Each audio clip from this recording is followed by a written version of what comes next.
Le Point Bourse vous est présenté par Bourse Direct.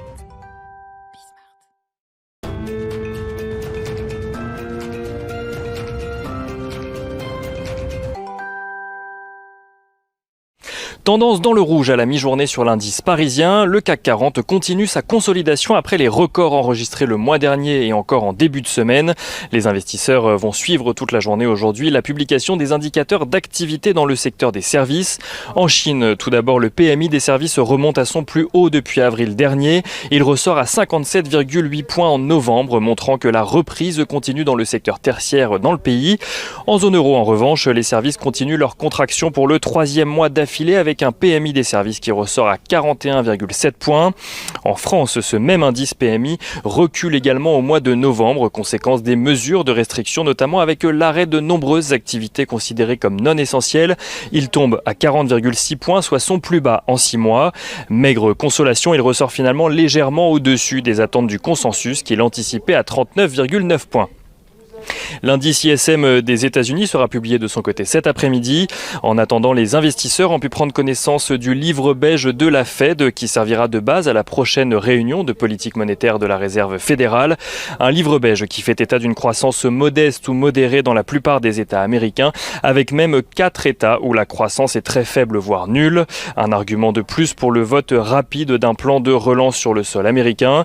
Des mesures de soutien d'ailleurs appelées de ses voeux par Jérôme Powell devant le Sénat puis devant la Chambre des représentants, estimant que les petites entreprises notamment n'ont pas le temps d'attendre un changement d'administration pour voir ces mesures arriver. Sur ce sujet, plusieurs dirigeants démocrates dont Nancy Pelosi ont d'ailleurs appelé à la reprise immédiate des négociations sur le sujet. Pour rappel, un plan de relance de 908 milliards de dollars a été proposé par un groupe de parlementaires composé de démocrates et de républicains. Une proposition rejetée par Mitch McConnell, le leader républicain de la majorité au Sénat, qui veut proposer son propre projet avec des ambitions revues à la baisse aux alentours des 500 milliards de dollars. Les démocrates souhaitent de leur côté que les négociations aient lieu à partir du projet existant, déjà bien en deçà de leurs vœux initiaux. À noter également que se tiendra aujourd'hui normalement une nouvelle réunion de l'OPEP+, afin de décider d'une potentielle augmentation des volumes de pétrole à partir de janvier.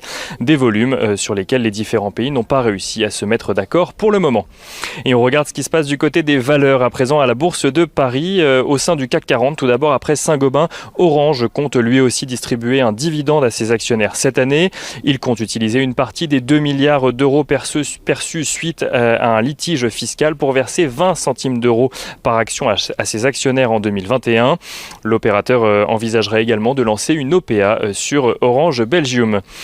Rexel annonce de son côté anticiper un flux de trésorerie d'au moins 500 millions d'euros en 2020 ainsi qu'un excédent brut d'exploitation meilleur que prévu. Rexel qui annonce également le remboursement anticipé de son obligation à échéance 2024. Et on finit avec Manutan qui publie un chiffre d'affaires en hausse de 0,8% à 779,7 millions d'euros très exactement. Au titre de son exercice décalé 2019-2020, le groupe a notamment renoué avec la croissance à partir de mai. Le pétrole, on en parlait tout à l'heure, s'apprécie à la mi-journée aux alentours des 48 dollars. L'once d'or se négocie, elle, aux alentours des 1800 dollars, tandis que l'euro-dollar passe la barre des 1,21 dollars pour 1 euro, un niveau que la BCE devra prendre en compte lors de sa prochaine réunion de politique monétaire la semaine prochaine.